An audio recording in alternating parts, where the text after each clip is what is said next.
Ahoy, hoy, everyone. Welcome back to Fantasyland News today. We are talking all things disability access service and the changes that are coming to both Walt Disney World on May 20th and Disneyland on June 18th. I'm going to use the word disabled here. We don't need to use euphemisms like special needs, handicapable, differently abled. You guys understand what I'm talking about. I'm not trying to mince words anymore on this. We're just getting straight to the point because what's about to happen here is going to hurt the disability community or the disabled community pretty bad. And here is, and I'm stumbling through this a bit today. I've hit record 4 or 5 times because I don't know how angry or not angry to be about this and who to be angry at. Do I be angry at Walt Disney World or Disney as a whole who's doing the changes here? Should we be angry at the people who cheated the system for so long? I don't know which one and which way to go. So please forgive me for being a little bit passionate about this today. So let's go over what the new wording says on the Disney websites. So DAS is intended to accommodate a small percentage of guests who, due to developmental disability like autism or similar, are unable to wait in a conventional queue for extended period of time. Learn how this support service can help guests who, due to developmental disabilities like autism or similar, are unable to wait in the conventional queue for extended period of time. Basically is what it's saying. DAS doesn't provide immediate access to experiences, but it gives guests a return time to come back, and they still wait in just a non-conventional line. They still wait the exact same time as normal guests do waiting in queue. This just helps folks who may have an issue standing in line not wait in long queues with a lot of people surrounding them, or they may need to have special accommodations like running to the bathroom or have PTSD issues, who are bothered when many people are behind them. So, who qualifies under the new DAS rules? Unfortunately, this is going to upset a lot of people. Here is who qualifies, and this is it. Those on the autistic spectrum, and that's it. Autism is now the only qualifier. Even then, some aspects of the autism and neurodivergence will be asked how they are accommodated outside of the parks to see if they could qualify. Some may not qualify at all. Those who qualify must fall under a new measuring stick of, and I quote, would that person leave the line and not come back? And I'll say that again. Would the person leave the line and not come back? Now, who does not qualify for this? PTSD, and even those who are combat veterans or have served in the military, ADHD, social anxiety, any other cognitive or mental health disability. Obviously, physical disabilities have not changed. Those needing a mobility scooter, a wheelchair, crutches, or any of the sort are already accommodated by ADA compliant lines. Other physical disabilities, such as IBS, Crohn's disease, diabetes. Oh, and if you have cancer, you no longer qualify for the DAS pass at Walt Disney World or Disneyland. What is Disney suggesting as of right now for those who do not qualify? Why, of course, rider swap or rider switch, or something new, a return to queue. No one knows how this return to queue is going to work yet. We are getting details. And when we have more details, we will make sure you have them. But we can basically figure it out by the name return to queue. If you need to run out of line for any reason, and I don't want to go into deep, dark reasons on why you may have to run out of the line, you understand your own body. But now they will figure out a way of getting you back in queue instead of giving you a DAS pass. Or, those solo folks who can do rider swap. Don't ask me how a solo human being can rider swap with themselves, but once you figure that out, you have figured out time and dimension space travel. Congratulations, you have now joined Star Trek. Anyway, sorry, I digress.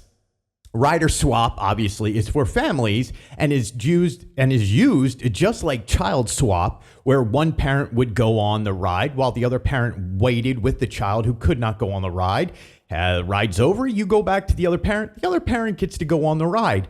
Again, I don't understand how this is going to work for a single rider. Haven't gotten those answers yet. So, unfortunately, Disney has prided itself on creating magical experiences for everyone.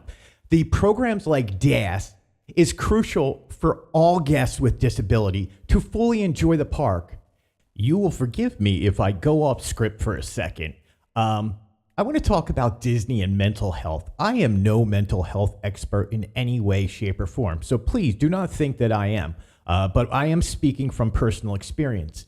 Disney is used for people who do have social disorders or who may need mental health help on a daily basis.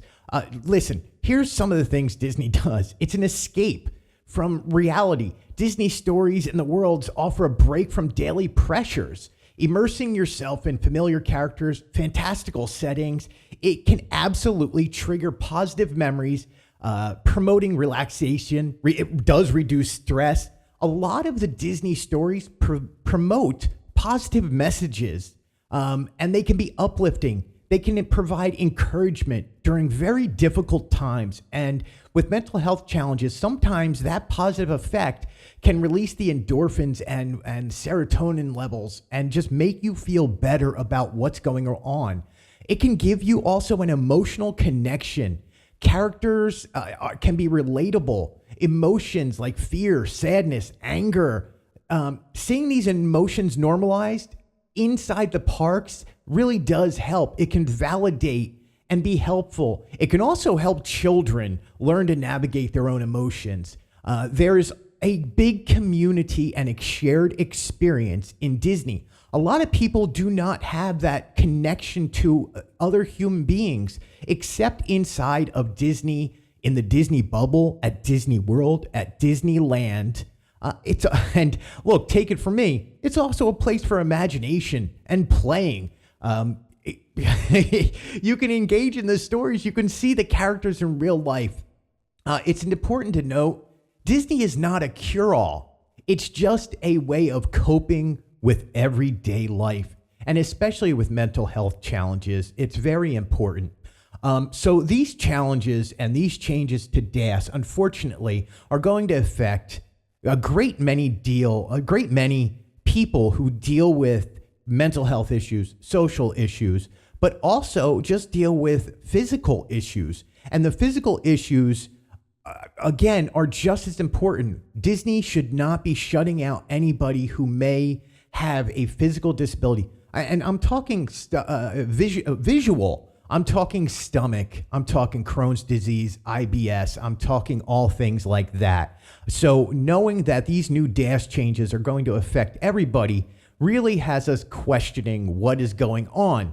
But we just wanted to let you all know what some of the changes are. And due on May 20th, there's going to be a new way of going about everything. You're going to have to call in or do a FaceTime chat. You must be on your account to talk to the DAS team at Disney Central or wherever they're located in Orlando or in Disneyland, Anaheim.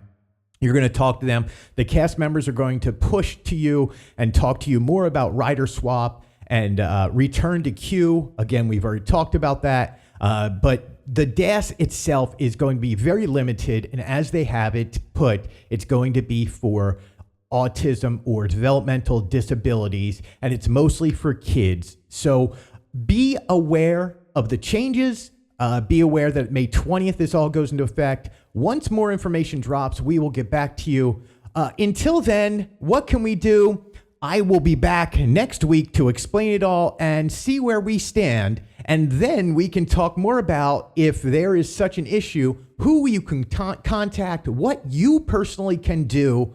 But here's hoping Disney figures this out, because I have a feeling this is going to be like New Coke. And for you young kids out there who don't understand what New Coke is, back in 1985, Coca-Cola released a soda called New Coke. They took the regular formula of Coke off the shelves. They made this huge marketing campaign about new Coke. This is going to be the most amazing soda.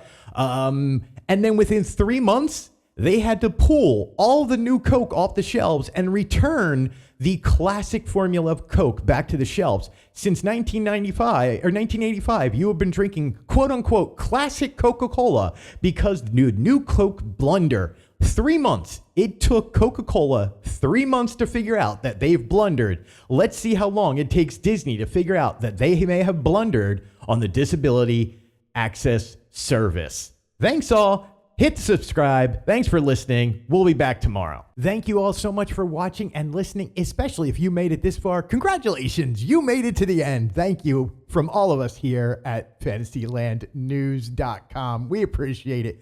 You can find us at fantasylandnews.com or thefanaticsblog.com for all your latest in Disney parks news and Walt Disney Company entertainment news.